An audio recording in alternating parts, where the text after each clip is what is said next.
Hi students, welcome to this video. In this video, we discuss about the topic internal trade. രാജ്യത്തിനകത്ത് നടത്തുന്ന കച്ചവടത്തെയാണ് നമ്മൾ internal trade അല്ലെങ്കിൽ ആഭ്യന്തര കച്ചവടം എന്ന് പറയുന്നത്. അപ്പൊ എന്താണ് ആഭ്യന്തര കച്ചവടം എന്നും ആഭ്യന്തര കച്ചവടത്തിൽ എന്തെല്ലാം രീതിയിലുള്ള ട്രേഡ് നടക്കുന്നുണ്ട് എന്നൊക്കെയാണ് നമ്മൾ ഇതിൽ പഠിക്കാനായിട്ട് പോകുന്നത്. ഹോൾസെയിൽ ട്രേഡ്, റീറ്റെയിൽ ട്രേഡ്, ഇതൊക്കെയാണ് ഡീറ്റെയിൽ ആയിട്ട് നോക്കുന്നത്. ഇന്റേണൽ ട്രേഡ്, ആഭ്യന്തര കച്ചവടം. Buying and selling of goods and services take place within the geographical boundaries of a country. രാജ്യത്തിനകത്ത് നടത്തുന്ന കച്ചവടത്തെയാണ് ആഭ്യന്തര കച്ചവടം എന്ന് പറയുന്നത്. സാധനങ്ങൾ വാങ്ങുന്നതും വിൽക്കുന്നതും രാജ്യത്തിന്റെ ഉള്ളിലായിരിക്കും. ഇന്റേണൽ ട്രേഡിനെ രണ്ടായി തരംതിരിക്കുന്നു. ഹോൾസെയിൽ ട്രേഡ്, മൊത്തവ്യാപാരം, റീറ്റെയിൽ ട്രേഡ്, ചില്ലറ കച്ചവടം. ഹോൾസെയിൽ ട്രേഡ്, മൊത്ത കച്ചവടം. Buying of goods in large quantity from producers or manufacturers for sale to other traders or buyers in small quantities. Those who are engaged in wholesale trade are called wholesalers. സാധനങ്ങൾ വൻതോതിൽ വാങ്ങുകയും അവ മറ്റു കച്ചവടക്കാർക്ക് അവരുടെ ആവശ്യാനുസരണം ചെറിയ അളവിൽ വിൽക്കുകയും ചെയ്യുന്നതിനെയാണ് മൊത്ത കച്ചവടം എന്ന് പറയുന്നത്. Functions of wholesalers. Assembling of goods. Wholesaler വിവിധ തരം മാനുഫാക്ചേഴ്സിൽ നിന്ന് പല വെറൈറ്റി ഓഫ് പ്രോഡക്ട്സ് ശേഖരിച്ചു വയ്ക്കുന്നു. Grading and packing. സാധനങ്ങളുടെ വലുപ്പത്തിനനുസരിച്ചും തൂക്കത്തിനനുസരിച്ചും ആകൃതിക്കനുസരിച്ചും ഗുണമേന്മയ്ക്കനുസരിച്ചും വേർതിരിച്ചു വെക്കുന്നു. അവ ശരിയായ രീതിയിൽ പാക്ക് ചെയ്യുന്നു. ട്രാൻസ്പോർട്ടിംഗ്. പ്രൊഡ്യൂസേഴ്സിന്റെ കയ്യിൽ നിന്നും സാധനങ്ങൾ ഹോൾസെയിലേഴ്സിലേക്ക് എത്തിക്കുന്നതിനും ഹോൾസെയിലറിന്റെ കയ്യിൽ നിന്നും സാധനങ്ങൾ റീറ്റെയിലേഴ്സിന് എത്തിക്കുന്നതിനും ഗതാഗത സൗകര്യങ്ങൾ ഉണ്ടാക്കുന്നു. Wear housing. റീറ്റെയിലേഴ്സ് ചില്ലറ കച്ചവടക്കാർ ആവശ്യപ്പെടുന്നതുവരെ ഹോൾസെയിലേഴ്സ് അവരുടെ ഉൽപ്പന്നങ്ങൾ ശരിയായ രീതിയിൽ സംഭരിച്ചു വെക്കുന്നു. ഫിനാൻസിംഗ്. ഹോൾസെയിലേഴ്സ് പ്രൊഡ്യൂസേഴ്സിന്റെ കയ്യിൽ നിന്നും ഒരു അഡ്വാൻസ് പേയ്മെന്റിലൂടെയായിരിക്കും ചിലപ്പോൾ സാധനങ്ങൾ കൊണ്ടുവരുന്നത്. അതുപോലെ തന്നെ ഹോൾസെയിലേഴ്സ് റീറ്റെയിലേഴ്സിന് കടത്തിന് സാധനങ്ങൾ നൽകാറുണ്ട്. Risk bearing. റീറ്റെയിലേഴ്സ് ആവശ്യപ്പെടുന്നതുവരെ ഹോൾസെയിലേഴ്സ് സാധനങ്ങൾ സൂക്ഷിച്ചു വയ്ക്കുന്നതിനിടയിൽ ഉണ്ടാകുന്ന എന്ത് നഷ്ടവും വഹിക്കുന്നത് ഹോൾസെയിലേഴ്സ് ആയിരിക്കും. Providing market information. ഹോൾസെയിലേഴ്സ് മാർക്കറ്റിലെ പ്രൊഡക്റ്റുമായി ബന്ധപ്പെട്ടുള്ള എല്ലാ ഇൻഫോർമേഷൻസും പ്രൊവൈഡ് ചെയ്യുന്നു. സെല്ലിംഗ്. റീറ്റെയിലേഴ്സിന്റെ കയ്യിൽ നിന്നും ഓർഡേഴ്സ് സ്വീകരിക്കുന്നതിന് വേണ്ടി ഹോൾസെയിലേഴ്സ് സെയിൽസ് പേഴ്സൺസിനെ അപ്പോയിന്റ് ചെയ്യാറുണ്ട്. ഇതെല്ലാമാണ് ഹോൾസെയിലേഴ്സിന്റെ functions. Services provided by wholesalers. ഇനി മൊത്ത കച്ചവടക്കാർ എന്തെല്ലാം സേവനങ്ങളാണ് പ്രൊവൈഡ് ചെയ്യുന്നതെന്ന് നോക്കാം. Services to manufacturers. മാനുഫാക്ചേഴ്സിന് എന്തൊക്കെ സേവനങ്ങളാണ് ചെയ്തു കൊടുക്കുന്നത്? ബൾക്ക് ബൈയിങ്, വൻതോതിൽ സാധനങ്ങൾ പർച്ചേസ് ചെയ്യുന്നു. Warehousing facility. ബൾക്കായിട്ട് പർച്ചേസ് ചെയ്ത മാനുഫാക്ചേഴ്സിന്റെ കയ്യിൽ നിന്ന് ബൾക്കായിട്ട് പർച്ചേസ് ചെയ്ത സാധനങ്ങൾ നല്ല രീതിയിൽ ശരിയായ രീതിയിൽ സംഭരണശാലകളിൽ സൂക്ഷിച്ചു വയ്ക്കുന്നു. Service to retailers. ഇനി എന്തൊക്കെയാണ് റീറ്റെയിലേഴ്സിന് കൊടുക്കുന്ന സേവനങ്ങൾ? റെഗുലർ സപ്ലൈ, തുടർച്ചയായിട്ടുള്ള സപ്ലൈ, പ്രൊഡക്റ്റുകൾ തുടർച്ചയായിട്ട് സപ്ലൈ ചെയ്യുന്നു. അവർ ആവശ്യപ്പെടുന്ന സമയത്ത് റെഗുലറായിട്ട് പ്രോഡക്റ്റ് സപ്ലൈ ചെയ്യുന്നു. Financial help.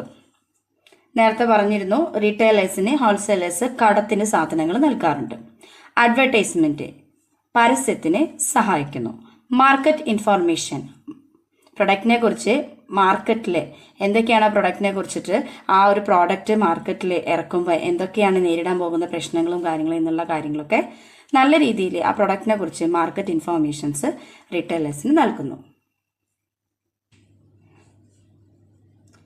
റീറ്റെയിൽ ട്രേഡ്, ചില്ലറ കച്ചവടം.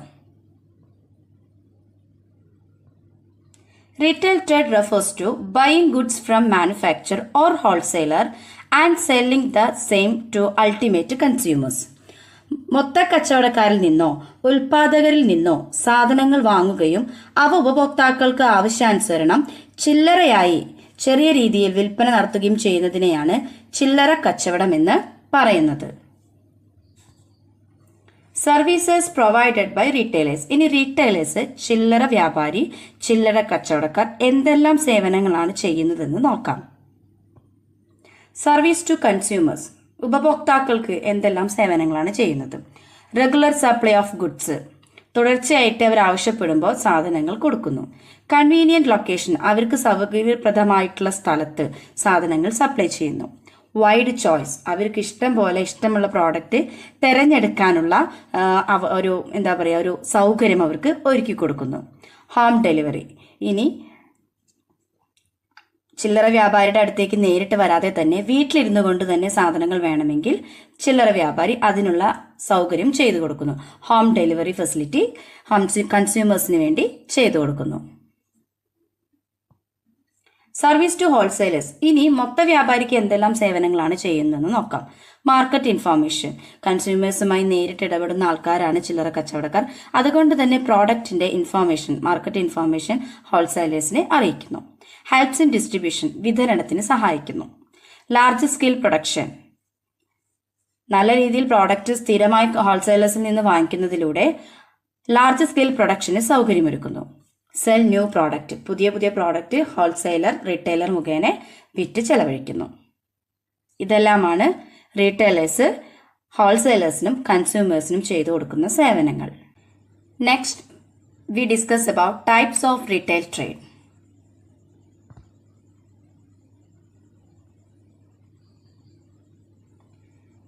റീറ്റെയിലേഴ്സിനെ ഇറ്റിനറന്റ് റീറ്റെയിലേഴ്സ് എന്നും ഫിക്സഡ് ഷോപ്പ് റീറ്റെയിലേഴ്സിന് രണ്ടായിട്ട് മെയിനായിട്ട് തരംതിരിക്കുന്നുണ്ട്. ഫിക്സഡ് ഷോപ്പ് റീറ്റെയിലേഴ്സിനെ വീണ്ടും സ്മോൾ റീറ്റെയിലേഴ്സ് എന്നും ലാർജ് റീറ്റെയിലേഴ്സ് എന്നും തരംതിരിക്കുന്നു. ഇനി നമുക്കത് ഡീറ്റെയിൽ ആയിട്ട് നോക്കാം. Itinerant retailing, retailers move around and sell a variety of items directly to consumers. ഈ ഒരു സ്പെഷ്യൽ ഐറ്റം അല്ലെങ്കിൽ സ്പെഷ്യൽ കാറ്റഗറി ഓഫ് റീറ്റെയിലിംഗ് എന്ന് പറയുന്നത് എന്താണെന്ന് വെച്ചാൽ റീറ്റെയിലേഴ്സ് നേരിട്ട് കസ്റ്റമേഴ്സിന് പ്രോഡക്റ്റുകൾ വിൽക്കുന്നു. ഉദാഹരണമായിട്ട് പറയുകയാണെന്നുണ്ടെങ്കിൽ ഈ വഴിയോര കച്ചവടക്കാരെ, അതുപോലെ ന്യൂസ് പേപ്പേഴ്സ് കൊടുക്കുന്നത്, അതൊക്കെയാണ് ഇറ്റിനറന്റ് റീറ്റെയിലിംഗ് എന്നതുകൊണ്ട് ഉദ്ദേശിക്കുന്നത്. Fixed shop retailing, shops are usually located at market places or commercial areas, deals with limited variety of goods. അതായത് വഴിയോര കച്ചവടമല്ലാതെ ഒരു ബിൽഡിങ്ങിലെ കച്ചവടം നടത്തുക, അതിനെയാണ് നമ്മൾ ഇന്ന് പറയുന്നത് ഫിക്സഡ് ഷോപ്പ് റീറ്റെയിലിംഗ് എന്നതുകൊണ്ട് ഉദ്ദേശിക്കുന്നത്. ഫിക്സഡ് ഷോപ്പ് റീറ്റെയിലിംഗ് സ്മോൾ സ്കെയിലും ഉണ്ട്, ലാർജ് സ്കെയിലും ഉണ്ട്. അതിലെ small scale fixed shop retailing എന്താണെന്ന് നമുക്ക് നോക്കാം.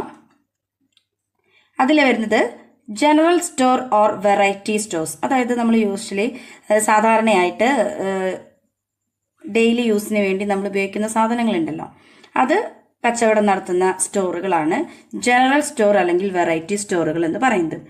ഈ പറയുന്ന പോലെ biscuits, vegetables, groceries, cosmetics, gift items, ഇതൊക്കെയാണ് ജനറൽ സ്റ്റോഴ്സിൽ ഡീൽ ചെയ്യുന്ന പ്രോഡക്റ്റുകൾ. അടുത്തത് സ്പെഷ്യാലിറ്റി സ്റ്റോഴ്സ്. സ്പെഷ്യാലിറ്റി സ്റ്റോഴ്സ് എന്ന് പറയുമ്പോൾ കുറച്ച് ബ്രാൻഡഡ് പ്രോഡക്റ്റുകൾ ഡീൽ ചെയ്യുന്ന ഒരു കൂട്ടം കച്ചവടക്കാർ, റീറ്റെയിലേഴ്സ് സ്റ്റോറാണ് സ്പെഷ്യാലിറ്റി സ്റ്റോഴ്സ് എന്നതുകൊണ്ട് ഉദ്ദേശിക്കുന്നത്. Then single line stores. Single line stores എന്ന് പറഞ്ഞാൽ സിംഗിൾ ലൈൻ ഓഫ് ഗുഡ്സ് മാത്രമായിരിക്കും അവിടെ ഡീൽ ചെയ്യുന്നത്. ഇപ്പോൾ മെഡിക്കൽ ഷോപ്പ് എന്ന് പറയുന്നത് മെഡിസിൻസ്, ബുക്ക് ഷോപ്പ് എന്ന് പറയുമ്പോൾ നമ്മളവിടെ പോയി പർച്ചേസ് ചെയ്യുന്നത് ബുക്സ് ആണ്, അതിനപ്പുറത്തേക്ക് നമുക്കൊന്നും പർച്ചേസ് ചെയ്യാൻ പറ്റില്ല. റെഡിമെയ്ഡ് ഗാർമെന്റ്സ് ഷോപ്പിൽ പോയാൽ റെഡിമെയ്ഡ് ഐറ്റംസ് ആണ് പർച്ചേസ് ചെയ്യുക. ഇങ്ങനെയുള്ള ഐറ്റംസ് ഡീൽ ചെയ്യുന്ന, പ്രൊഡക്റ്റുകൾ ഡീൽ ചെയ്യുന്ന സ്റ്റോറാണ് single line stores. Last one second hand good shop. നമുക്ക് പേര് കേട്ടാൽ തന്നെ അറിയാം, ഓൾറെഡി യൂസ് ചെയ്തിട്ടുള്ള സെക്കൻഡ് ഹാൻഡ് ഗുഡ്സ് പർച്ചേസ് ചെയ്യാനായിട്ടാണ് നമ്മൾ സെക്കൻഡ് ഹാൻഡ് ഗുഡ്സ് ഷോപ്പിലേക്ക് പോകുന്നത്. സ്മോൾ സ്കെയിൽ റീറ്റെയിൽ ട്രേഡ് നമ്മൾ മനസ്സിലാക്കി.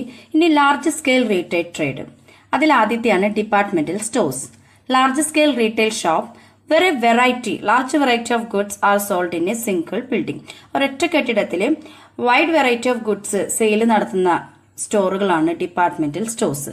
ഒരൊറ്റ മാനേജ്മെന്റിന്റെ കീഴിൽ ഒരൊറ്റ കെട്ടിടത്തിൽ ഓരോ ഇനത്തിന്റെ വിൽപ്പനയ്ക്കും ഓരോ ഡിപ്പാർട്ട്മെന്റ് എന്ന രീതിയിൽ അനേകം ഡിപ്പാർട്ട്മെന്റുകൾ അടങ്ങിയ ഒരു വൻകിട ചില്ലറ വിൽപ്പന ശാഖയാണ് ഡിപ്പാർട്ട്മെന്റൽ സ്റ്റോഴ്സ്.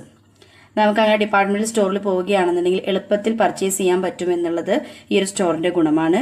ചിലവ് കുറവായിരിക്കും, കാര്യക്ഷമതയുള്ള എഫിഷ്യന്റ് ആയിട്ട് പ്രോഡക്റ്റിനെ കുറിച്ച് മുഴുവൻ ഡീറ്റെയിൽസും പറഞ്ഞ് മനസ്സിലാക്കിക്കാൻ കഴിയുന്ന എഫിഷ്യന്റ് ആയിട്ടുള്ള സ്റ്റാഫിന്റെ സേവനം നമുക്ക് അവിടെ ലഭിക്കുന്നതാണ്. സൗകര്യങ്ങൾ ഒരുപാട് കൂടുതലായിരിക്കും. ഫലപ്രദമായിട്ടുള്ള സെയിൽസ് പ്രൊമോഷൻ ടൂൾസ് അവിടെ കാണാവുന്നതാണ്.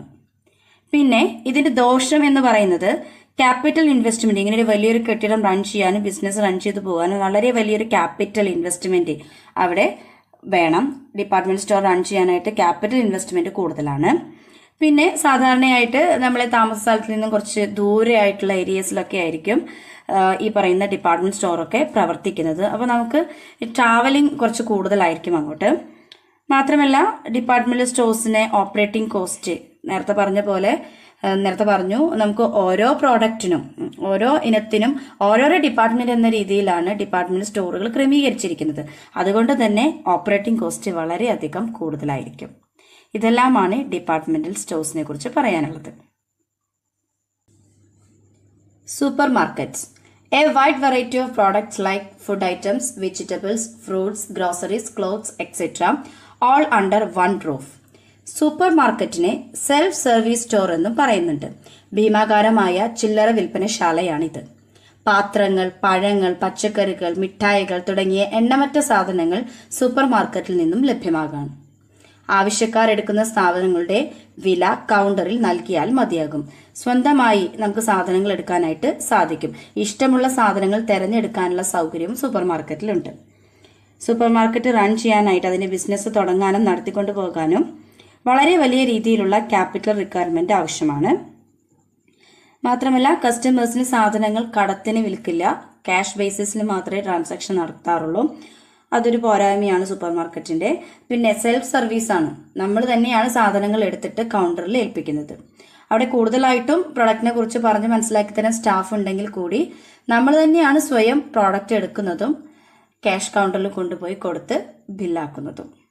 അപ്പോൾ കൂടുതലും സെയിൽസ് പേഴ്സൺസിന്റെ കൂടുതൽ നമുക്ക് സർവീസ് താരതമ്യേന നമുക്ക് കുറവായിരിക്കും സൂപ്പർ മാർക്കറ്റിൽ ലഭിക്കുന്നത്. ഡിപ്പാർട്ട്മെന്റൽ സ്റ്റോഴ്സിനെയൊക്കെ അപേക്ഷിച്ച് നോക്കുമ്പോൾ താരതമ്യേന അവരുടെ സർവീസ് കുറവായിരിക്കും.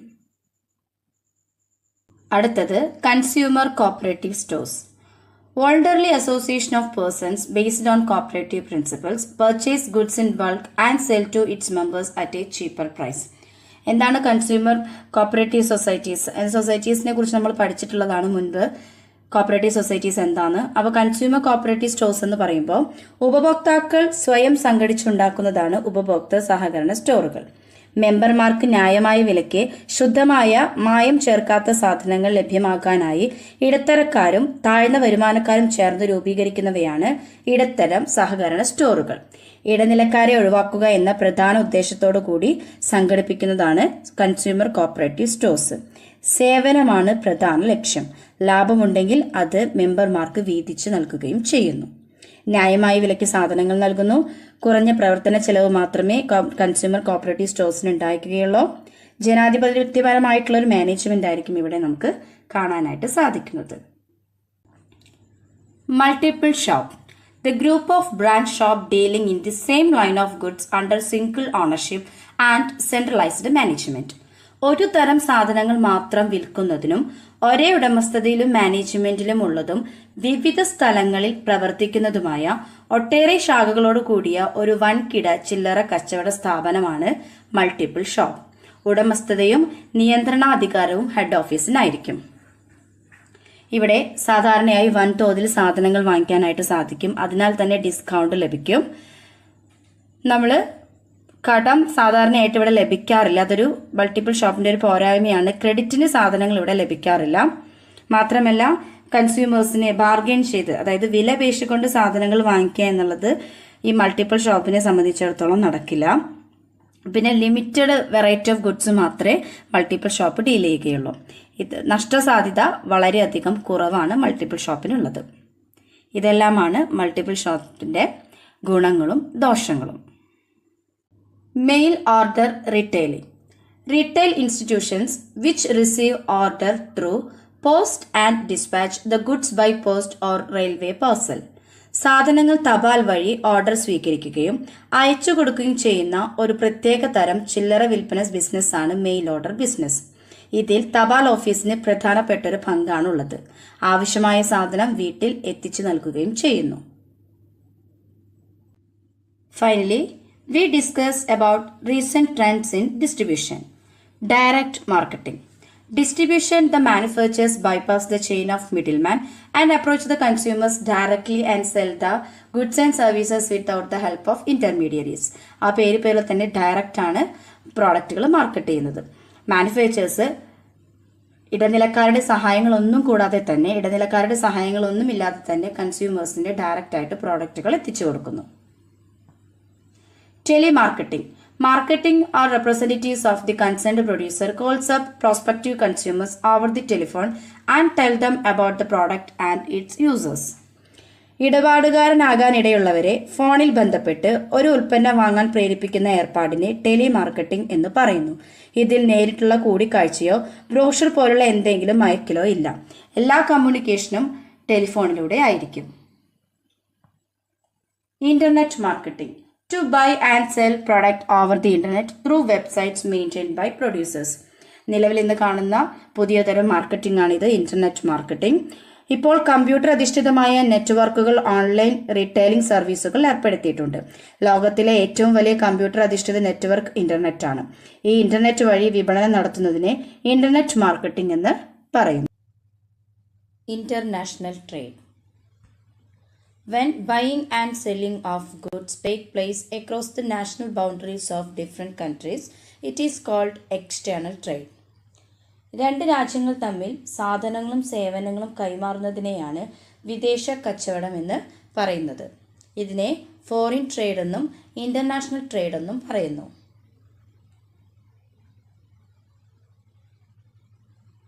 വിദേശ കച്ചവടത്തിലെ ഏറ്റവും ഇമ്പോർട്ടൻ്റ് ആയിട്ടുള്ള രണ്ട് ട്രേഡാണ് export, import. Import trade. When the business firm of a country purchases goods from the firm of another country. മറ്റൊരു രാജ്യത്തിൽ നിന്നും സാധനങ്ങൾ ഇറക്കുമതി ചെയ്യുന്നതിനെ ഇമ്പോർട്ട് എന്ന് പറയുന്നു.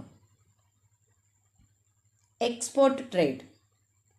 When the firm of a country sells goods to a firm of another country. ഒരു രാജ്യത്തിൽ നിന്നും മറ്റൊരു രാജ്യത്തിലേക്ക് സാധനങ്ങൾ കയറ്റുമതി ചെയ്യുന്നതിനെ എക്സ്പോർട്ട് ട്രേഡ് എന്ന് പറയുന്നു. ഇൻട്രാപോർട്ട് trade. When the firm of a country import goods for the purpose of export to other countries with or without making certain changes. മറ്റൊരു രാജ്യത്തിലേക്ക് കയറ്റുമതി ചെയ്യുക എന്ന ലക്ഷ്യത്തോടു കൂടി ഏതെങ്കിലും രാജ്യത്തിൽ നിന്ന് ഇറക്കുമതി ചെയ്യുന്നതിനെയാണ് പുനർ കയറ്റുമതി അല്ലെങ്കിൽ ഇൻട്രാപോർട്ട് ട്രേഡ് എന്നതുകൊണ്ട് ഉദ്ദേശിക്കുന്നത്. Importance of external trade. വിദേശ കച്ചവടത്തിന്റെ പ്രാധാന്യം. Promotes specialisation. അന്താരാഷ്ട്ര വൈവിധ്യവൽക്കരണത്തിനും തൊഴിൽ വിഭജനത്തിനും വിദേശ കച്ചവടം സഹായിക്കുന്നു. Improved standard of living. ജനങ്ങളുടെ ജീവിത നിലവാരം മെച്ചപ്പെടുത്താൻ സഹായിക്കുന്നു. Enhance competition. മത്സരം ഉണ്ടാകുന്നു. Create employment opportunities. തൊഴിലവസരങ്ങൾ സൃഷ്ടിക്കുന്നു. International relation. അന്താരാഷ്ട്ര ബന്ധങ്ങൾ. Economic growth. രാജ്യത്തിൻ്റെ സാമ്പത്തിക പുരോഗതി. Next, difficulties faced in external trade. ഇനി എന്തെല്ലാം ബുദ്ധിമുട്ടുകളാണ് എക്സ്റ്റേണൽ ട്രേഡിലെ വിദേശ കച്ചവടത്തിലുള്ളതെന്ന് നോക്കാം.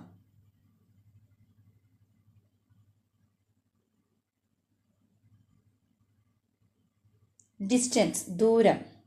ദൂരം കൂടുതലായിരിക്കും. Difficulties of transport and communication. ദൂരം കൂടുതലുള്ളത് കൊണ്ട് തന്നെ ആശയവിനിമയത്തിനും ഗതാഗതത്തിനും ബുദ്ധിമുട്ടുകൾ നേരിടുന്നു. Lack of personal touch.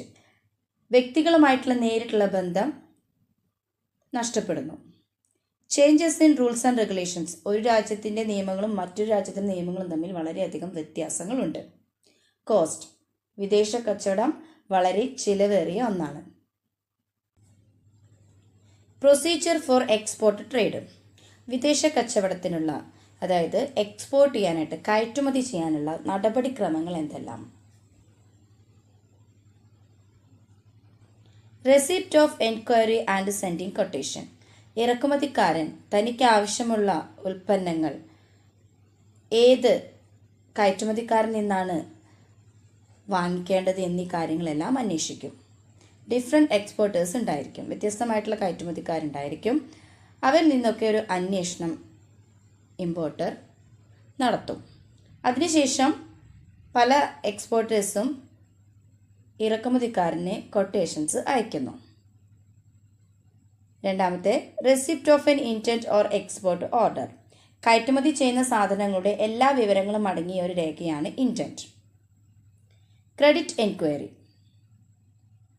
കയറ്റുമതിക്കാരനെ ഇറക്കുമതിക്കാരൻ്റെ സാമ്പത്തിക ശേഷി അറിയേണ്ടതുണ്ട്, പേയ്മെൻറ്റുമായി ബന്ധപ്പെട്ട കാര്യങ്ങൾ അറിയേണ്ടതുണ്ട്.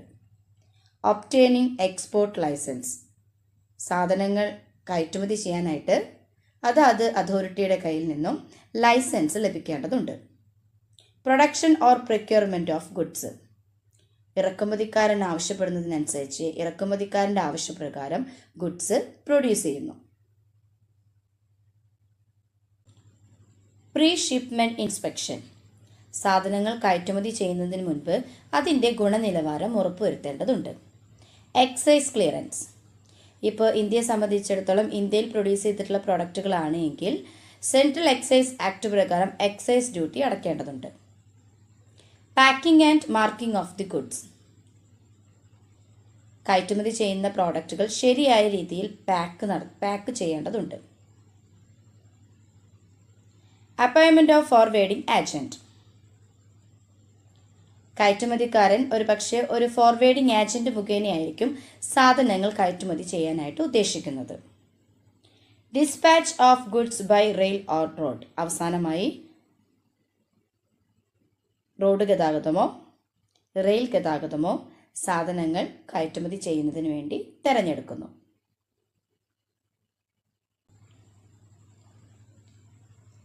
Procedure for import trade. ഇനി ഇറക്കുമതി ചെയ്യാൻ എന്തെല്ലാമാണ് നടപടിക്രമങ്ങളെന്ന് നോക്കാം. Trade enquiry. ട്രേഡ് എൻക്വയറി എന്ന് പറയുന്നത് ഇമ്പോർട്ടർ, അതായത് ഇറക്കുമതിക്കാരൻ എക്സ്പോർട്ടർക്ക് അയക്കുന്ന ഒരു റിട്ടേൺ റിക്വസ്റ്റ് ആണ്. അതായത് ഇറക്കുമതി ചെയ്യാൻ ആഗ്രഹിക്കുന്ന പ്രോഡക്റ്റിൻ്റെ പ്രൈസും ക്വാളിറ്റിയും ക്വാണ്ടിറ്റിയും എല്ലാമാണ് ഈ ഒരു ട്രേഡ് എൻക്വയറിയിൽ ഉണ്ടായിരിക്കുന്നത്. Obtaining import licence. സാധനങ്ങൾ ഇറക്കുമതി ചെയ്യാനായിട്ട് കൺസേൺഡ് അതോറിറ്റിയുടെ കയ്യിൽ നിന്നും അനുവാദം, ലൈസൻസ് ലഭിക്കേണ്ടതുണ്ട്. Obtaining foreign exchange. Foreign exchange transactions എല്ലാം കൺട്രോൾ ചെയ്യുന്നത്, ഇന്ത്യയെ സംബന്ധിച്ചിടത്തോളം കൺട്രോൾ ചെയ്യുന്നത് RBI ആണ്. അതിനാൽ തന്നെ RBIയുടെ എക്സ്ചേഞ്ച് കൺട്രോൾ ഡിപ്പാർട്ട്മെൻറ്റ് മുൻപാകെ ഇറക്കുമതിക്കാരൻ ഒരു ആപ്ലിക്കേഷനും ചില ഡോക്യുമെൻറ്റ്സും സബ്മിറ്റ് ചെയ്യേണ്ടതുണ്ട്. Placing the intent or order. അതായത് സാധനങ്ങൾ ഇറക്കുമതി ചെയ്യുന്ന സാധനങ്ങളുടെ എല്ലാ വിവരങ്ങളുമാണ് ഈ ഇൻറ്റൻറ്റിൽ ഉണ്ടായിരിക്കേണ്ടത്. Sending letter of credit. അതായത് ഇറക്കുമതിക്കാരൻ്റെ ബാങ്ക് വഴി കയറ്റുമതിക്കാരന് പണം നൽകാനുള്ള സംവിധാനം ഉണ്ടാക്കലാണ് letter of credit. Letter of credit ഏർപ്പാട് ചെയ്താൽ വിദേശത്തുള്ള കയറ്റുമതിക്കാരനെ നിശ്ചിത രേഖകൾ ഹാജരാക്കിയാൽ പണം നൽകണമെന്ന് ബാങ്ക് ചുമതലയേൽക്കുന്നു. ഇറക്കുമതിക്കാരൻ വായ്പയ്ക്ക് അർഹരാണെന്ന് ബാങ്കിന് ബോധ്യം വന്നാൽ അവർ ഒരു ലെറ്റർ ഓഫ് ക്രെഡിറ്റ് നൽകും. Then preparing the shipping document. അതായത് കപ്പൽ മാർഗം സാധനങ്ങൾ കയറ്റി അയക്കാൻ വേണ്ടിയിട്ട് തയ്യാറാക്കേണ്ടതായിട്ടുള്ള documents. Appointment of clearing agent. അവിടെ കയറ്റുമതിക്കാരൻ ഫോർവേഡിംഗ് ഏജൻറ്റ് മുഖേനയാണ് സാധനങ്ങൾ കയറ്റുമതി ചെയ്യുന്നതെന്ന് പറഞ്ഞു. എക്സ്പോർട്ട് ട്രേഡിൽ അതുപോലെ തന്നെ ഇമ്പോർട്ട് ട്രേഡിലും ഇറക്കുമതി ചെയ്യുന്ന സമയത്ത് ഒരുപക്ഷെ ഇമ്പോർട്ടർ നേരിട്ടായിരിക്കില്ല, ഒരു ക്ലിയറിംഗ് ഏജൻറ്റിനെയാണ് അപ്പോയിൻറ്റ് ചെയ്യുന്നത്. ഇറക്കുമതി ചെയ്യുന്ന സാധനങ്ങൾ ചെക്ക് ചെയ്യാനായിട്ട് ഒരു ക്ലിയറിംഗ് ഏജൻറ്റിനെ അപ്പോയിൻറ്റ് ചെയ്യുന്നു. ഇതെല്ലാമാണ് ഇമ്പോർട്ട് ട്രേഡിൻ്റെ പ്രൊസീജിയേഴ്സ്. ക്ലിയറിംഗ് ഏജൻറ്റ് കുറച്ച് ഫോർമാലിറ്റീസ് ഒക്കെ കംപ്ലീറ്റ് ചെയ്ത് കഴിഞ്ഞാൽ പിന്നെ സാധനങ്ങൾ ഇറക്കുമതി ചെയ്യാവുന്നതാണ്. ഇനി എക്സ്റ്റേണൽ ട്രേഡിൽ ഉപയോഗിക്കുന്ന ചില ഡോക്യുമെൻറ്റുകളെ കുറിച്ച് പഠിക്കാം. Bill of lading. ചരക്കുകൾ കപ്പലിൽ കയറ്റിയതിന് ഷിപ്പിംഗ് കമ്പനി നൽകുന്ന ഔദ്യോഗിക രേഖയാണിത്. ചരക്കുകൾ വഹിച്ചുകൊണ്ട് പോകാമെന്നതിനുള്ള തെളിവിൻ്റെ കരാറിനെയാണ് ബിൽ ഓഫ് ലേഡിംഗ് എന്ന് പറയുന്നത്. ചരക്കുകളുടെ ഉടമസ്ഥത തെളിയിക്കുന്ന ഒരു പ്രമാണം കൂടിയാണ് bill of lading. Mates receipt. സാധനങ്ങൾ കപ്പലിൽ കയറ്റി കഴിയുന്നതോടെ ക്യാപ്റ്റൻ ഒരു റെസിപ്റ്റ് നൽകും. ഇതിനെ മേറ്റ്സ് റെസിപ്റ്റ് എന്ന് പറയുന്നു. സാധനങ്ങൾ കപ്പലിൽ കയറ്റി അയച്ചു എന്നതിനുള്ള തെളിവാണിത്. Shipping bill. കസ്റ്റംസ് അതോറിറ്റി കയറ്റുമതിക്ക് അനുമതി നൽകുന്നു. അനുമതി നൽകിക്കൊണ്ടുള്ള ഈ രേഖയ്ക്ക് ഷിപ്പിംഗ് ബിൽ എന്ന് പറയുന്നു. Certificate of origin. സാധനം ഏത് രാജ്യത്ത് ഉൽപ്പാദിപ്പിച്ചതാണെന്ന് വ്യക്തമാക്കുന്ന സർട്ടിഫിക്കറ്റാണിത്. Shipping order. കയറ്റുമതിക്കാരൻ തയ്യാറാക്കുന്ന സാധനങ്ങൾക്ക് കപ്പലിൽ സ്ഥലം അനുവദിച്ചുകൊണ്ട് കപ്പൽ കമ്പനി കയറ്റുമതിക്കാരന് നൽകുന്ന രേഖയാണ് ഷിപ്പിംഗ് ഓർഡർ. Insurance policy. കയറ്റുമതി ചെയ്ത സാധനങ്ങൾക്ക് പല ആപത്തും സംഭവിച്ചെന്ന് വരാം. കയറ്റുമതിക്കാരെല്ലാം തങ്ങളുടെ ചരക്കുകൾ ഇൻഷുറർ ചെയ്യാറുണ്ട്. Airway bill. സാധനം വിമാനമാർഗമാണ് അയക്കുന്നതെങ്കിൽ വിമാന കമ്പനി നൽകുന്ന രേഖയാണ് airway bill. Bill of entry. ഇറക്കുമതി ചുങ്കം ഒന്നിച്ചടച്ച് സാധനങ്ങൾ കൈയോടെ കൊണ്ടുപോകാൻ ആഗ്രഹിക്കുന്ന ഇറക്കുമതിക്കാരന് നൽകുന്ന ബിൽ ഓഫ് എൻട്രിയാണ് ഇത്. ഒരു വെള്ള കടലാസിലായിരിക്കും ഇത് ഉണ്ടായിരിക്കുന്നത്. Consumer protection. ഉപഭോക്തൃ സംരക്ഷണം. ഉപഭോക്തൃ സംരക്ഷണത്തിനെ കുറിച്ച് പറയുന്നതിന് മുൻപ് ആരാണ് ഉപഭോക്താവ് എന്ന് പറയാം. സാധനങ്ങൾ വാങ്ങി ഉപയോഗിക്കുന്ന ആളെയാണ് ഉപഭോക്താവ് എന്നതുകൊണ്ട് ഉദ്ദേശിക്കുന്നത്. Safeguarding the interest or rights of a consumer from unethical and mythical malpractices by business and to provide them speedy redressal of their grievances. ഉപഭോക്തൃ സംരക്ഷണം അധാർമികമായ വ്യാപാര പ്രവർത്തനങ്ങളിൽ നിന്നും ഉപഭോക്താക്കളെ സംരക്ഷിക്കുന്നതിനായി ആവശ്യമായി സ്വീകരിക്കേണ്ടി വരുന്ന നടപടിക്രമങ്ങളാണ്. Need for consumer protection. Social responsibility.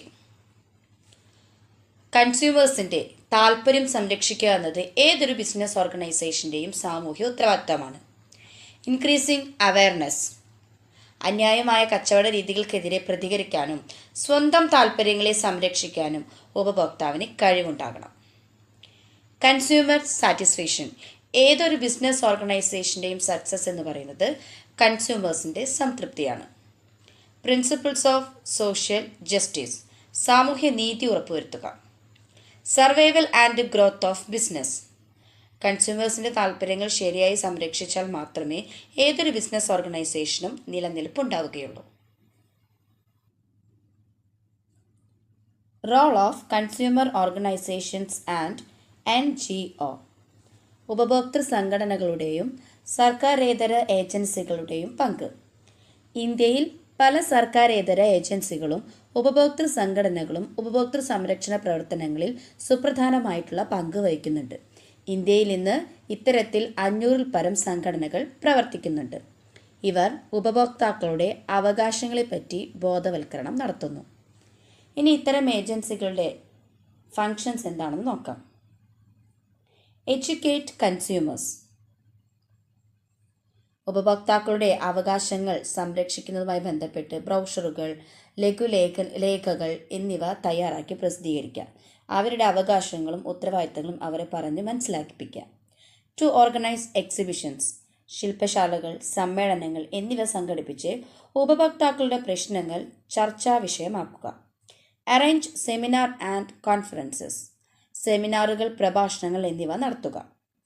To produce film on food adulteration. ഉപഭോക്താക്കളെ ഉദ്ബുദ്ധരാക്കാൻ ഫിലിമുകൾ, ഡോക്യുമെൻ്ററികൾ, വീഡിയോ ക്ലിപ്പുകൾ എന്നിവ നിർമ്മിച്ച് പ്രദർശിപ്പിക്കുക. To file complaints and write petitions. ഉപഭോക്താക്കൾക്ക് വേണ്ടി കേസ് ഫയൽ ചെയ്യുകയും അവർക്ക് പെറ്റീഷൻ എഴുതാനായി അവരെ സഹായിക്കുകയും ചെയ്യുക. Consumer rights. ഉപഭോക്താക്കളുടെ അവകാശങ്ങൾ. 1986 ഉപഭോക്തൃ സംരക്ഷണ നിയമപ്രകാരം 6 അവകാശങ്ങളാണ് ഉപഭോക്താക്കൾക്കുള്ളത്. Right to be heard. പരാതിപ്പെടാനുള്ള അവകാശം. ഉപഭോക്താവിന് എന്തെങ്കിലും പരാതിയോ നിർദ്ദേശമോ ഉണ്ടെങ്കിൽ അത് കേൾക്കാൻ നിർമ്മാതാവ് ബാധ്യസ്ഥനാണ്. ഉപഭോക്താവിൻ്റെ താൽപ്പര്യം സംരക്ഷിക്കുമെന്ന് ഉറപ്പുവരുത്തണം.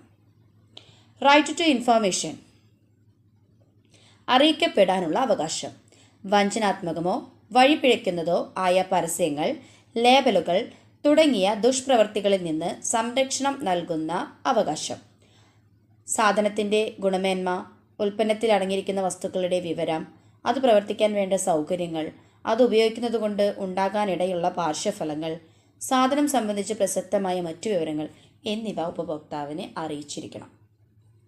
റൈറ്റ് ടു ചൂസ്, തിരഞ്ഞെടുക്കാനുള്ള അവകാശം. സാധനങ്ങളായാലും സേവനങ്ങളായാലും ലാഭം നോക്കി തിരഞ്ഞെടുക്കാനുള്ള അവകാശം. റൈറ്റ് ടു സേഫ്റ്റി, സുരക്ഷിതത്വത്തിനുള്ള അവകാശം.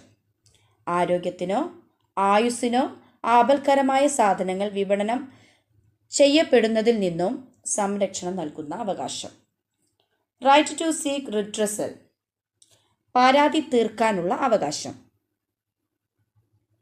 ഉപഭോക്താവിൻ്റെ ന്യായമായ അവകാശങ്ങൾക്ക് നീതിപൂർവമായ തർക്ക പരിഹാരം ഉണ്ടാകാൻ ഉറപ്പുവരുത്തണം.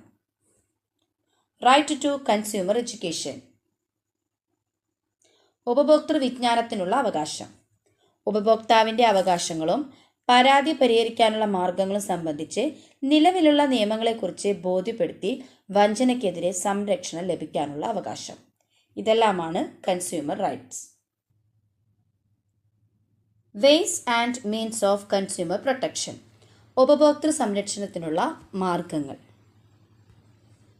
ലോക് അദാലത്ത്, ഗവൺമെൻറ്റിൻ്റെ നിയമസഹായ പദ്ധതി പ്രകാരം സംഘടിപ്പിക്കുന്നവയാണ് ലോക് അദാലത്തുകൾ. ഉപഭോക്താക്കൾക്ക് ലോക് അദാലത്തുകളിൽ ഹാജരായി പരാതികൾക്ക് പരിഹാരമുണ്ടാക്കാം. അദാലത്ത് മുൻപാകെ ഉന്നയിക്കുന്ന പ്രശ്നങ്ങൾ അപ്പോൾ തന്നെ അവിടെ വെച്ച് തന്നെ ചർച്ച ചെയ്ത് പരിഹാരമുണ്ടാക്കുന്നു. ഇന്ത്യൻ റെയിൽവേ, MTNL, വൈദ്യുതി ബോർഡ് തുടങ്ങിയവ ഇടയ്ക്കിടെ ലോക് അദാലത്ത് സംഘടിപ്പിച്ച് ഉപഭോക്താക്കളുടെ പ്രശ്നങ്ങൾ ചർച്ച ചെയ്ത് പരിഹാരമുണ്ടാക്കാറുണ്ട്. പബ്ലിക് ഇൻട്രസ്റ്റ് ലിറ്റിഗേഷൻ, പൊതു താൽപ്പര്യ ഹർജി. വിവിധ ഗ്രൂപ്പുകളുടെയും താൽപ്പര്യങ്ങളെയും പ്രതിനിധീകരിച്ച് കോടതികളിൽ പരാതിപ്പെടുന്ന വ്യക്തികളും സംഘടനകളുമാണ് ഇതിലുള്ളത്. ദരിദ്ര ജനവിഭാഗങ്ങൾ, ഉപഭോക്താക്കൾ, ന്യൂനപക്ഷങ്ങൾ തുടങ്ങിയവയുമായി ഇവർ കോടതികളെ സമീപിക്കുന്നു. പൊതു താൽപ്പര്യ ഹർജി എന്ന ആശയമനുസരിച്ച് ഏതൊരു വ്യക്തിക്കും കോടതിയിൽ ഹർജി സമർപ്പിക്കാം. അവയർനെസ് പ്രോഗ്രാം, ഉപഭോക്തൃ അവബോധം. ഉപഭോക്താക്കളുടെ താൽപ്പര്യം സംരക്ഷിക്കുന്നതിൻ്റെ ഭാഗമായി പ്രധാനപ്പെട്ട ഒരു കാര്യമാണ് ഉപഭോക്തൃ അവകാശം. ഉപഭോക്താക്കൾക്കിടയിൽ തങ്ങളുടെ ആവശ്യങ്ങളെക്കുറിച്ച് അവബോധമുണ്ടാക്കുന്നതിനായി ഒരുപാട് നടപടിക്രമങ്ങൾ ഇന്ന് സ്വീകരിച്ചു വരുന്നു. കൺസ്യൂമർ വെൽഫെയർ ഫണ്ട്, ഉപഭോക്തൃ ക്ഷേമനിധി. കേന്ദ്ര ഗവൺമെൻറ് 1991 കസ്റ്റംസ് എക്സൈസ് നിയമ ഭേദഗതി നടപ്പാക്കിയിട്ടുണ്ട്. ഒരു ക്ഷേമനിധി രൂപീകരിക്കുന്നതിനാണ് ഈ ഭേദഗതി. ഗവൺമെൻറ് ചുമത്തിയ കസ്റ്റംസ് എക്സൈസ് ഡ്യൂട്ടികളിൽ അധികം വരുന്നതും തിരിച്ചു നൽകേണ്ടതില്ലാത്തതുമായ തുകകൾ ഈ നിധിയിലേക്ക് വകയിരുത്തിയിരിക്കുന്നു. ഉപഭോക്താക്കളെ ക്ഷേമത്തിനായി ഈ തുക ചെലവഴിക്കുന്നു. കൺസ്യൂമർ പ്രൊട്ടക്ഷൻ ആക്ട് 1986 ഏറ്റവും പ്രധാനപ്പെട്ട, ഏറ്റവും അറിഞ്ഞിരിക്കേണ്ടതുമായിട്ടുള്ളൊരു ഉപഭോക്തൃ സംരക്ഷണ നിയമമാണ് 1986 ഈ ഒരു ആക്ട്. അത് നമുക്ക് ഡീറ്റെയിൽ ആയിട്ട് പഠിക്കാം.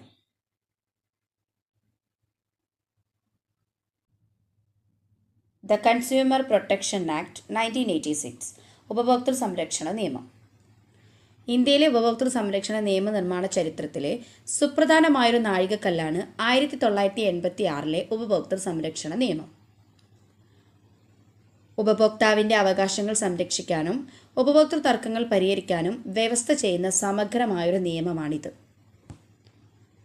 കേന്ദ്ര ഗവൺമെൻറ് ഒരു കേന്ദ്ര ഉപഭോക്തൃ സംരക്ഷണ സമിതിയും ഓരോ സംസ്ഥാനത്തിലും സംസ്ഥാന സംരക്ഷണ സമിതിയും രൂപീകരിക്കണമെന്ന് ഈ നിയമത്തിൽ വ്യവസ്ഥ ചെയ്തിരിക്കുന്നു. The main objectives of the Consumer Protection Act is to provide better and all-round protection to consumers and effective safeguards against different type of exploitation. പല വിധത്തിലുള്ള ചൂഷണങ്ങളിൽ നിന്നും കൺസ്യൂമേഴ്സിനെ പ്രൊട്ടക്റ്റ് ചെയ്യുക എന്നതാണ് ഈ ഒരു നിയമത്തിൻ്റെ പ്രധാന ഉദ്ദേശം. Machinery for settlement of grievances. പരിഹാര ഏജൻസികൾ. തനിക്ക് ലഭിച്ച ഒരു സാധനത്തിലോ സേവനത്തിലോ ഒരു ഉപഭോക്താവ് സംതൃപ്തനല്ലെങ്കിൽ ആ സാധനം അല്ലെങ്കിൽ ആ സേവനം നൽകിയ ആൾക്കോ സ്ഥാപനത്തിനോ എതിരായി അയാൾക്ക് പരാതി നൽകാം. ഉപഭോക്താക്കളുടെ പരാതി കേൾക്കാൻ ഉപഭോക്തൃ തർക്ക പരിഹാര ഏജൻസികളെ നിയമിക്കുന്നതിന് 1986 നിയമത്തിൽ വ്യവസ്ഥയുണ്ട്. ഈ ഏജൻസികൾ ജില്ലാ, സംസ്ഥാന, ദേശീയ തലങ്ങളിൽ പ്രവർത്തിക്കുന്നു.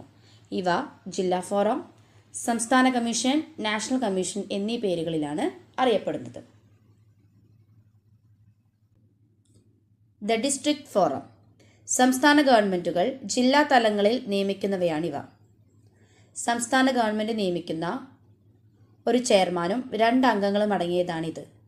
ഉപഭോക്താവിന് ലഭിച്ച സാധനത്തിൻ്റെ അല്ലെങ്കിൽ സേവനത്തിൻ്റെ മൂല്യവും ഉപഭോക്താവിന് അവകാശപ്പെടുന്ന നഷ്ടപരിഹാരവും 20 ലക്ഷത്തിൽ താഴെയാണെങ്കിൽ അത് ജില്ലാ ഫോറം പരിഗണിക്കും.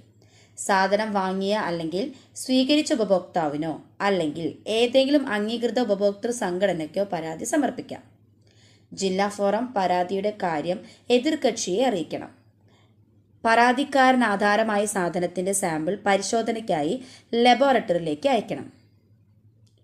ഉപഭോക്താവിന് ലഭിച്ച സാധനം കേടുള്ളതാണെന്ന് കണ്ടാൽ കേടു തീർക്കാനോ അല്ലെങ്കിൽ വേറെ സാധനം നൽകാനോ അല്ലെങ്കിൽ വില മടക്കി കൊടുക്കാനോ നഷ്ടപരിഹാരം നൽകാനോ ഫോറത്തിന് കൽപ്പിക്കാം. ഫോറത്തിൻ്റെ കൽപ്പനയ്ക്കെതിരായ അപ്പീൽ 30 ദിവസത്തിനകം സംസ്ഥാന കമ്മീഷൻ മുൻപാകെ സമർപ്പിക്കാം. State commission. സംസ്ഥാന കമ്മീഷൻ. ഓരോ സംസ്ഥാനത്തിലും സംസ്ഥാന ഗവൺമെൻറ് നിയമിക്കുന്നതാണ് സംസ്ഥാന കമ്മീഷൻ. ഒരു ഹൈക്കോടതി ജഡ്ജിയോ ഹൈക്കോടതി ജഡ്ജിയായിരുന്ന ആളോ സംസ്ഥാന കമ്മീഷനിൽ ഉണ്ടാകും. അതിനു പുറമെ 2 അംഗങ്ങൾ ഉണ്ടായിരിക്കും. 3 പേരെയും സംസ്ഥാന ഗവൺമെൻറ്റാണ് നിയമിക്കുന്നത്. സാധനത്തിൻ്റെയോ സേവനത്തിൻ്റെയോ വിലയും നഷ്ടപരിഹാരമായി ആവശ്യപ്പെടുന്ന തുകയും 20 ലക്ഷത്തിനും 100 ലക്ഷത്തിനും ഇടയ്ക്ക് വരുന്ന പരാതികളാണ് സംസ്ഥാന കമ്മീഷൻ മുൻപാകെ സ്വീകരിക്കുന്നത്. ജില്ലാ ഫോറത്തിൻ്റെ കൽപ്പനയ്ക്കെതിരായ അപ്പീലും സംസ്ഥാന കമ്മീഷനിലാണ് സമർപ്പിക്കേണ്ടത്. പരാതിക്കാരൻ്റെ ഹർജിക്കാര്യം സംസ്ഥാന കമ്മീഷൻ എതിർകക്ഷിയെ അറിയിക്കണം. കേസിന് ആസ്പദമായ സാധനത്തിൻ്റെ സാമ്പിൾ ആവശ്യമെങ്കിൽ പരിശോധനയ്ക്കായി അയക്കാവുന്നതാണ്. സാധനത്തിന് കേടുണ്ടെന്ന് ബോധ്യമായാൽ കേടു തീർക്കാനോ സാധനം മാറ്റിക്കൊടുക്കാനോ നൽകിയ വില തിരിച്ചു നൽകാനോ നഷ്ടപരിഹാരം നൽകാനോ കമ്മീഷന് കൽപ്പിക്കാം. സംസ്ഥാന കമ്മീഷന്റെ കൽപ്പനയ്ക്കെതിരായി 30 ദിവസത്തിനകം നാഷണൽ കമ്മീഷൻ മുൻപാകെ അപ്പീൽ സമർപ്പിക്കാം. സാധനം വാങ്ങിയ ആൾക്ക് അല്ലെങ്കിൽ സ്വീകരിച്ച ആൾക്ക് അതുമല്ലെങ്കിൽ ഏതെങ്കിലും അംഗീകൃത ഉപഭോക്തൃ സംഘടനയ്ക്ക് കമ്മീഷൻ മുൻപാകെ പരാതി ബോധ്യപ്പെടുത്താവുന്നതാണ്. National commission. കേന്ദ്ര ഗവൺമെൻറ് നിയമിക്കുന്നതാണ് നാഷണൽ കമ്മീഷൻ. സുപ്രീം കോടതിയിലെ ജഡ്ജിയോ മുൻ ജഡ്ജിയോ നാഷണൽ കമ്മീഷന്റെ പ്രസിഡന്റ് ആയിരിക്കും. കമ്മീഷനിൽ ഒരു വനിതാ അംഗം ഉൾപ്പെടെ വേറെ 4 അംഗങ്ങളും ഉണ്ടായിരിക്കും. 5 പേരെയും കേന്ദ്ര ഗവൺമെൻറ്റാണ് നിയമിക്കുന്നത്. വാങ്ങിയ വസ്തുവിൻ്റെ അല്ലെങ്കിൽ സേവനത്തിൻ്റെ മൂല്യവും ആവശ്യപ്പെടുന്ന നഷ്ടപരിഹാരവും 100 ലക്ഷം രൂപയിലധികം വരുന്ന കേസുകളാണ് ഇവിടെ പരിഗണിക്കുന്നത്. സംസ്ഥാന കമ്മീഷന്റെ കൽപ്പനയ്ക്കെതിരായ അപ്പീലും നാഷണൽ കമ്മീഷൻ മുൻപാകെ സമർപ്പിക്കാവുന്നതാണ്. കേസുകൾ കൈകാര്യം ചെയ്യുന്നതിൽ ഒരു സിവിൽ കോടതിക്കുള്ള അധികാരങ്ങൾ നാഷണൽ കമ്മീഷനുണ്ടാകും. കേന്ദ്ര ഗവൺമെൻറ് നിശ്ചയിച്ച നടപടിക്രമം അനുസരിച്ചാണ് നാഷണൽ കമ്മീഷൻ പ്രവർത്തിക്കുന്നത്. കേടുവന്നതോ സുരക്ഷിതമല്ലാത്തതോ ആയ സാധനങ്ങൾ തിരിച്ചെടുത്ത് മാറ്റിക്കൊടുക്കുവാനോ കേടു തീർത്തു കൊടുക്കുവാനോ കമ്മീഷന് കൽപ്പിക്കാം. ആ സാധനങ്ങൾ കൊണ്ടുണ്ടായ പരുക്കിനും നഷ്ടത്തിനും പരിഹാരം നൽകാൻ കൽപ്പിക്കാനും കമ്മീഷന് അധികാരമുണ്ട്. നാഷണൽ കമ്മീഷന്റെ കൽപ്പനയ്ക്കെതിരായ അപ്പീൽ 3 ദിവസത്തിനകം സുപ്രീം കോടതിയിൽ സമർപ്പിക്കാവുന്നതാണ്.